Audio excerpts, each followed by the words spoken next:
ನಮಸ್ಕಾರ ಸ್ನೇಹಿತರೆ, ನಮ್ಮ ಮೈಥಾಲಜಿ ಮೀಡ್ಸ್ ಮೀ ಚಾನೆಲ್ಗೆ ನಿಮಗೆಲ್ಲರಿಗೂ ಸ್ವಾಗತ. ಪೂಜ್ಯಾಯ ರಾಘವೇಂದ್ರಾಯ ಸತ್ಯಧರ್ಮ ರತಾಯ ಚ ಭಜತಾಂ ಕಲ್ಪವೃಕ್ಷಾಯ ನಮತಾಂ ಕಾಮಧೇನವೇ. ಸತ್ಯ, ಧರ್ಮ, ಭಕ್ತಿಯ ಮಾರ್ಗದಲ್ಲಿ ಸಾಗುವ ಕೋಟ್ಯಾಂತರ ಜನರ ಹೃದಯದ ಅಂತರಂಗದಲ್ಲಿ ಸದಾ ನೆಲೆಸಿರುವ ಮಹಾನ್ ಗುರು ಶ್ರೀ ಸದ್ಗುರು ಗುರು ರಾಘವೇಂದ್ರ ಸ್ವಾಮಿಗಳು. ಅವರನ್ನು ಭಕ್ತರು ಹೀಗೆ ಪ್ರೀತಿಯಿಂದ ಕರೆಯುತ್ತಾರೆ: ರಾಯರು, ಗುರು ರಾಯರು, ರಾಘವೇಂದ್ರ ತೀರ್ಥರು, ಗುರು ಸಾರ್ವಭೌಮರು ಎಂದು ಹೇಳುತ್ತಾರೆ.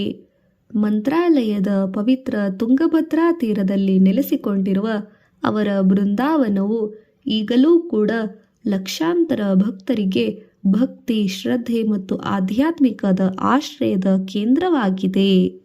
2026ರಲ್ಲಿ 355ನೇ ಶ್ರೀ ಗುರು ರಾಘವೇಂದ್ರ ಸ್ವಾಮಿಗಳ ಆರಾಧನಾ ಮಹೋತ್ಸವವು ಆಗಸ್ಟ್ 27ರಿಂದ ಸೆಪ್ಟೆಂಬರ್ 2ರವರೆಗೆ ಮಂತ್ರಾಲಯದಲ್ಲಿ ನಡೆಯಲಿದೆ ಎಂದು ಶ್ರೀ ರಾಘವೇಂದ್ರ ಸ್ವಾಮಿ ಮಠದ ಅಧಿಕೃತ ಮಾಹಿತಿಯಲ್ಲಿ ತಿಳಿಸಲಾಗಿದೆ. ಆದರೆ ಆರಾಧನೆ ಎಂದರೇನು? ರಾಯರು ಬೃಂದಾವನ ಪ್ರವೇಶ ಮಾಡಿದ ದಿನವನ್ನು ಏಕೆ ಇಷ್ಟು ಭಕ್ತಿ ಭಾವದಿಂದ ಆಚರಿಸುತ್ತಾರೆ? ಅವರ ಜೀವನ ನಮಗೆ ಏನು ಕಲಿಸುತ್ತದೆ? ಅವರ ಗುರು ಪರಂಪರೆ ಯಾವುದು? ಮಂತ್ರಾಲಯದ ಮಹಿಮೆ ಏನು? ಮತ್ತು ರಾಯರು ಭಕ್ತಿಯಿಂದ ನಾವು ತಿಳಿದುಕೊಳ್ಳಬೇಕಾದ ನಿಜವಾದ ಆಧ್ಯಾತ್ಮಿಕ ಸಂದೇಶವನ್ನು ಏನು ನೀಡಿದ್ದಾರೆ? ಬನ್ನಿ, ಎಲ್ಲವನ್ನು ತಿಳಿದುಕೊಳ್ಳೋಣ. ಶ್ರೀ ರಾಘವೇಂದ್ರ ಸ್ವಾಮಿಗಳು ಯಾರು? ಶ್ರೀ ರಾಘವೇಂದ್ರ ಸ್ವಾಮಿಗಳು ದ್ವೈತ ವೇದಾಂತದ ಮಹಾನ್ ಆಚಾರ್ಯರು, ಸಂತರು, ತತ್ವಜ್ಞಾನಿಗಳು ಮತ್ತು ಗುರು ಪರಂಪರೆಯ ಪ್ರಮುಖ ಮಹನೀಯರು. ಅವರ ಪೂರ್ವಾಶ್ರಮದ ಹೆಸರು ವೆಂಕಟನಾಥ.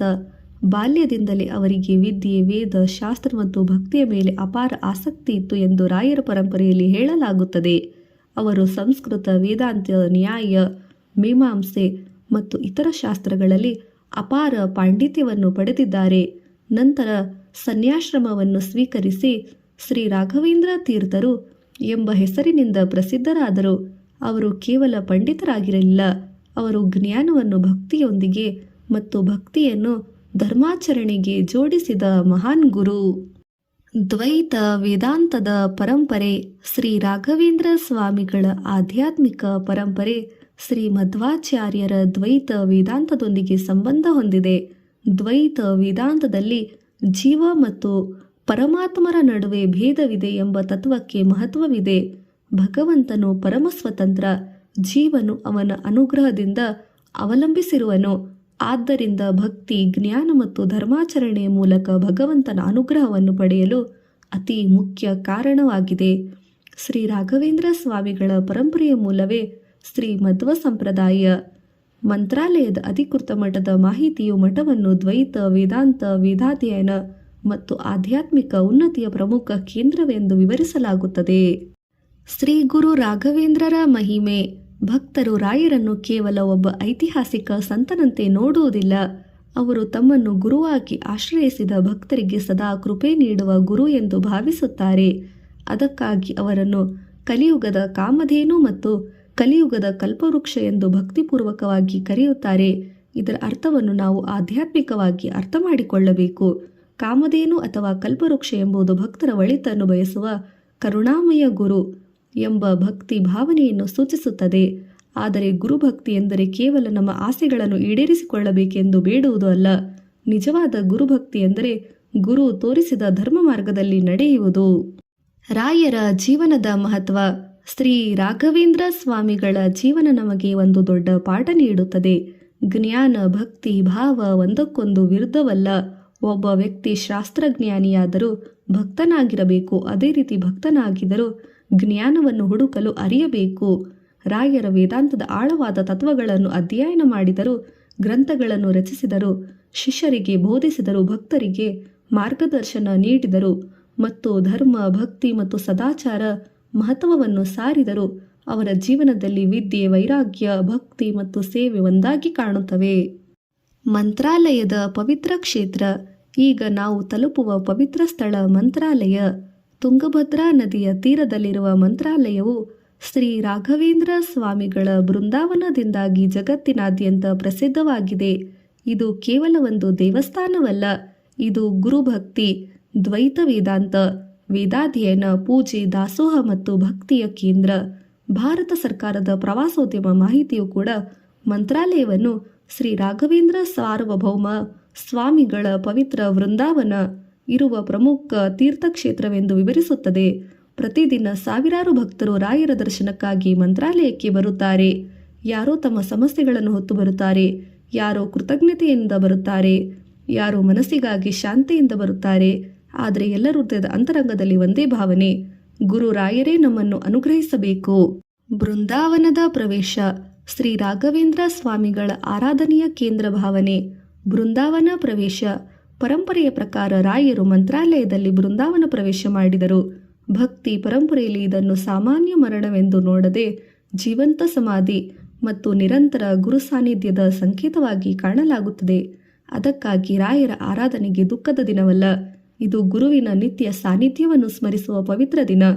ಭಾರತ ಸರ್ಕಾರ ಉತ್ಸವ ಪೋರ್ಟಲ್ ಹಾಗೂ ಆರಾಧನೆಯ ರಾಯರ ಬೃಂದಾವನ್ ಪ್ರವೇಶಂ ಇನ್ನು ಸ್ಮರಿಸುವ ಧಾರ್ಮಿಕ ಆಚರಣೆಗಾಗಿ ವಿವರಿಸಲಾಗುತ್ತದೆ. ಆರಾಧನೆ ಎಂದರೇನು? ಆರಾಧನೆ ಎಂದರೆ ಪೂಜೆ, ಭಕ್ತಿ, ಭಾವ, ಸ್ಮರಣೆ, ಗುರು ಸೇವೆ ಮತ್ತು ಕೃತಜ್ಞತೆ, ವಿನಂತಿ, ಆದರದಿಂದ ಆರಾಧನೆಯ ಸಂದರ್ಭದಲ್ಲಿ ಭಕ್ತರು ರಾಯರ ಬೃಂದಾವನದ ದರ್ಶನ ಮಾಡುತ್ತಾರೆ, ಪೂಜೆ ಮತ್ತು ವಿಶೇಷ ಸೇವೆಗಳಲ್ಲಿ ಭಾಗವಹಿಸುತ್ತಾರೆ, ರಾಘವೇಂದ್ರ ಸ್ತೋತ್ರ ಪಠಿಸುತ್ತಾರೆ, ಭಜನೆ ಮಾಡುತ್ತಾರೆ, ಹರಿಕತೆ ಮತ್ತು ಆಧ್ಯಾತ್ಮಿಕ ಪ್ರವಚನಗಳನ್ನು ಕೇಳುತ್ತಾರೆ, ಅನ್ನದಾನದಲ್ಲಿ ಭಾಗವಹಿಸುತ್ತಾರೆ. ಮಂತ್ರಾಲಯದಲ್ಲಿ ಆರಾಧನಾ ದಿನಗಳಲ್ಲಿ ಸಾಮಾನ್ಯ ಪೂಜಾ ಸಮಯದಲ್ಲೂ ಬದಲಾವಣೆ ಇರಬಹುದು ಎಂದು ಅಧಿಕೃತ ಮಠದ ದರ್ಶನ ಮಾಹಿತಿಯಲ್ಲಿ ತಿಳಿಸಲಾಗಿದೆ. ಆದ್ದರಿಂದ ದೂರದಿಂದ ಹೋಗುವ ಭಕ್ತರು ಅಧಿಕೃತ ಮಠದ ಸಮಯ ಸೂಚನೆಗಳನ್ನು ಪರಿಶೀಲಿಸುವುದು ಉತ್ತಮ. 2026 355ನೇ ಆರಾಧನೆಯ ಮಹೋತ್ಸವ.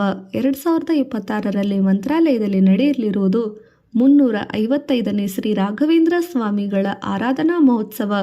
ಅಧಿಕೃತ ಮಠದ ಪ್ರಕಟಣೆ ಪ್ರಕಾರ ಆಗಸ್ಟ್ 27ರಿಂದ ಸೆಪ್ಟೆಂಬರ್ 2ರವರೆಗೆ 2026ರವರೆಗೆ ನಡೆಯಲಿದೆ. ಈ ಮಹೋತ್ಸವವು ಮಂತ್ರಾಲಯದ ಈ ಕ್ಷೇತ್ರದಲ್ಲಿ ಪೀಠಾಧಿಪತಿ ಶ್ರೀ ಶ್ರೀ ಸುಬುಧೇಂದ್ರ ತೀರ್ಥ ಸ್ವಾಮಿಗಳ ಸಾನ್ನಿಧ್ಯದಲ್ಲಿ ನಡೆಯಲಿದೆ. ಆದ್ದರಿಂದ ಆಗಸ್ಟ್ 30ರಂದು ರಾಯರ ಆರಾಧನಾ ಮಹೋತ್ಸವ ಅಂಗವಾಗಿ ಸಮೂಹ ಮಹೋತ್ಸವದ ಭಕ್ತರು ಮಂತ್ರಾಲಯದ ಆಧ್ಯಾತ್ಮಿಕ ವಾತಾವರಣದಲ್ಲಿ ಭಾಗವಹಿಸಲಾಗುತ್ತದೆ. ರಾಘವೇಂದ್ರ ಸ್ತೋತ್ರದ ಮಹತ್ವ. ರಾಯರ ಭಕ್ತಿಯಿಂದ ಪ್ರಸಿದ್ಧವಾದ ಸ್ತೋತ್ರಗಳಲ್ಲಿ ಒಂದು ಶ್ರೀ ರಾಘವೇಂದ್ರ ಸ್ತೋತ್ರ. ಪೂಜ್ಯಾಯ ರಾಘವೇಂದ್ರಾಯ ಸತ್ಯಧರ್ಮ ರತಾಯ ಚ ಭಜತಾಂ ಕಲ್ಪವೃಕ್ಷಾಯ ನಮತಾಂ ಕಾಮಧೇನವೇ ಎಂದು ಪ್ರಾರಂಭವಾಗುವ ಈ ಸ್ತೋತ್ರವನ್ನು ಭಕ್ತರು ಭಕ್ತಿಯಿಂದ ಪಠಿಸುತ್ತಾರೆ. ರಾಯರ ಆರಾಧನೆಯ ಸಂದರ್ಭದಲ್ಲಿ ಸ್ತೋತ್ರ ಪಠಣ, ಭಜನೆ ಮತ್ತು ಪ್ರಾರ್ಥನೆಗಳಿಗೆ ವಿಶೇಷ ಸ್ಥಾನವಿದೆ. ಆದರೆ ಸ್ತೋತ್ರವನ್ನು ಕೇವಲ ಬೇಡಿಕೆ, ಆಸೆಗಳಿಂದ ಪಠಿಸುವುದಕ್ಕಿಂತ ಗುರು ಸೇವೆ ನನಗೆ ಸದ್ಬುದ್ಧಿ ನೀಡಲಿ, ಧರ್ಮದ ಮಾರ್ಗದಲ್ಲಿ ನಡೆಯುವ ಶಕ್ತಿ ನೀಡಲಿ ಎಂಬ ಭಾವನೆಯಿಂದ ಪಠಿಸುವುದು ಹೆಚ್ಚು ಅರ್ಥಪೂರ್ಣವಾಗುತ್ತದೆ. ರಾಯರ ಬೋಧನೆಯಲ್ಲಿರುವ ಮಾನವೀಯತೆ. ಶ್ರೀ ಗುರು ರಾಘವೇಂದ್ರ ಸ್ವಾಮಿಗಳ ಜೀವನದಿಂದ ನಾವು ಕಲಿಯಬೇಕಾದ ಪ್ರಮುಖ ವಿಷಯ ಮಾನವೀಯತೆ. ಭಕ್ತಿ ಎಂದರೆ ಕೇವಲ ದೇವಾಲಯಕ್ಕೆ ಹೋಗುವುದು, ದೇವಸ್ಥಳಕ್ಕೆ ಹೋಗುವುದು, ತೀರ್ಥಕ್ಷೇತ್ರಕ್ಕೆ ಹೋಗುವುದು ಅಲ್ಲ. ಭಕ್ತಿ ಎಂದರೆ ಸತ್ಯವನ್ನು ನುಡಿಯುವುದು, ಮಾತನಾಡುವುದು, ಅನ್ಯಾಯವನ್ನು ಮಾಡದಿರುವುದು, ನ್ಯಾಯ ನೀಡುವುದು, ಭಕ್ತರಿಗೆ, ಬಡವರಿಗೆ, ನೀಡುವವರಿಗೆ ಸಹಾಯ ಮಾಡುವುದು, ಹಸಿದವರಿಗೆ ಅನ್ನ ನೀಡುವುದು, ಹಿರಿಯರಿಗೆ ಗೌರವಿಸುವುದು, ಗುರುಗಳನ್ನು ಸ್ಮರಿಸುವುದು ಮತ್ತು ನಮ್ಮ ಕರ್ತವ್ಯವನ್ನು ಪ್ರಾಮಾಣಿಕವಾಗಿ ಮಾಡುವುದು. ಇದೇ ನಿಜವಾದ ಧರ್ಮ. ಧರ್ಮ ಎಂದರೆ ದಯೆ. ಆದ್ದರಿಂದ ರಾಯರ ಆರಾಧನೆಯೆಂದು ನಾವು ಕೇವಲ ಪೂಜೆ ಮಾಡುವುದಷ್ಟೇ ಅಲ್ಲ, ಒಂದು ಒಳ್ಳೆಯ ಕಾರ್ಯವನ್ನಾದರೂ ಮಾಡುವ ಸಂಕಲ್ಪವನ್ನು ಮಾಡೋಣ. ಅನ್ನದಾಸೋಹ, ಹಸಿದವರಿಗೆ ಅನ್ನವನ್ನು ನೀಡುವುದು, ಅಥವಾ ಗೋಸೇವೆ, ಅಥವಾ ನಾವು ಯಾವುದಾದರೂ ಒಂದು ಒಳ್ಳೆಯ ಕಾರ್ಯವನ್ನು ಮಾಡುವ ಸಂಕಲ್ಪವನ್ನು ಮಾಡಬೇಕು. ರಾಯರು ನೀಡುವ ಸಂದೇಶ. ಭಗವಂತನಲ್ಲಿ ಭಕ್ತಿ ಇಡು, ಧರ್ಮದ ಮಾರ್ಗದಲ್ಲಿ ನಡೆಯುತ್ತಾ ಹೋಗುತ್ತಿರು, ಪ್ರಯತ್ನವನ್ನು ಎಂದಿಗೂ ಬಿಡಬೇಡ. ನಾವು ನಮ್ಮ ಕರ್ತವ್ಯವನ್ನು ಮಾಡಬೇಕು ನಿಷ್ಠೆಪೂರ್ವಕ, ನಂತರ ಫಲವನ್ನು ಭಗವಂತನಿಗೆ ಅರ್ಪಿಸಬೇಕು. ಇದೇ ಭಕ್ತಿಯ ಸುಂದರವಾದ ಮಾರ್ಗ. ಆರಾಧನೆ ಎಂದು ಮಾಡಬಹುದಾದ ಸರಳ ಆಚರಣೆಗಳು. ರಾಯರ ಆರಾಧನೆ ಎಂದು ಮನೆಯಲ್ಲಿ ಭಕ್ತಿಯಿಂದ ದೀಪ ಹಚ್ಚುವುದು, ಶ್ರೀ ರಾಘವೇಂದ್ರ ಸ್ವಾಮಿಗಳ ಚಿತ್ರ, ಭಾವಚಿತ್ರ ಅಥವಾ ಬೃಂದಾವನದ ಚಿತ್ರಕ್ಕೆ ಪೂಜೆ ಮಾಡಬೇಕು. ಓಂ ಶ್ರೀ ರಾಘವೇಂದ್ರಾಯ ನಮಃ ಎಂದು ಜಪಿಸಬೇಕು. ರಾಘವೇಂದ್ರ ಸ್ತೋತ್ರವನ್ನು ಪಠಿಸಬೇಕು. ಗುರು ರಾಯರನ್ನು ಸ್ಮರಿಸಿ ಕುಟುಂಬದ ಕ್ಷೇಮಕ್ಕಾಗಿ ಪ್ರಾರ್ಥಿಸಬೇಕು. ಸಾಧ್ಯವಾದರೆ ಅನ್ನದಾನ, ಇತರರ ಸೇವೆಯನ್ನು ಮಾಡಬೇಕು. ಮುಖ್ಯವಾಗಿ ಭಕ್ತಿ, ಶ್ರದ್ಧೆ ಮತ್ತು ಸಾತ್ವಿಕ ಮನಸ್ಸು ಇರಬೇಕು. ರಾಯರ ಆರಾಧನೆಗೆ ನಮಗೆ ಕೇವಲ ಒಂದು ಧಾರ್ಮಿಕ ಹಬ್ಬವಲ್ಲ, ಇದು ಗುರುವಿನ ಮಹತ್ವವನ್ನು ಅರಿಯುವ ದಿನ, ಭಕ್ತಿಯಿಂದ ಶಕ್ತಿಯಿಂದ ನೆನಪಿಸಿಕೊಳ್ಳುವ ದಿನ, ಧರ್ಮದ ಮಾರ್ಗದಲ್ಲಿ ನಡೆಯುವ ಸಂಕಲ್ಪ ಮಾಡುವ ದಿನ, ಸೇವೆಯ ಮಹತ್ವವನ್ನು ಅರಿಯುವ ದಿನ. ಮಂತ್ರಾಲಯದ ಪವಿತ್ರ ಬೃಂದಾವನದ ಮುಂದೆ ನಿಂತಾಗ ನಾವು ಒಂದು ವಿಷಯವನ್ನು ನೆನಪಿಸಿಕೊಳ್ಳಬೇಕು. ಗುರುವನ್ನು ಹುಡುಕುವುದು ಎಂದರೆ ಕೇವಲ ಹೊರಗಿನ ಮಹಾತ್ಮನನ್ನು ಹುಡುಕುವುದು ಅಲ್ಲ, ಗುರು ತೋರಿಸಿದ ಮಾರ್ಗವನ್ನು ನಮ್ಮ ಜೀವನದಲ್ಲಿ ಅಳವಡಿಸಿಕೊಳ್ಳಬೇಕು. ಇದೇ ನಿಜವಾದ ಗುರು ಭಕ್ತಿ. ಆದ್ದರಿಂದ ಎಲ್ಲರೂ ಭಕ್ತಿಯಿಂದ ಹೇಳೋಣ, ಓಂ ಶ್ರೀ ಗುರು ರಾಘವೇಂದ್ರಾಯ ನಮಃ. ಪೂಜ್ಯಾಯ ರಾಘವೇಂದ್ರಾಯ ಸತ್ಯಧರ್ಮ ರತಾಯ ಚ ಭಜತಾಂ ಕಲ್ಪವೃಕ್ಷಾಯ ನಮತಾಂ ಕಾಮಧೇನವೇ.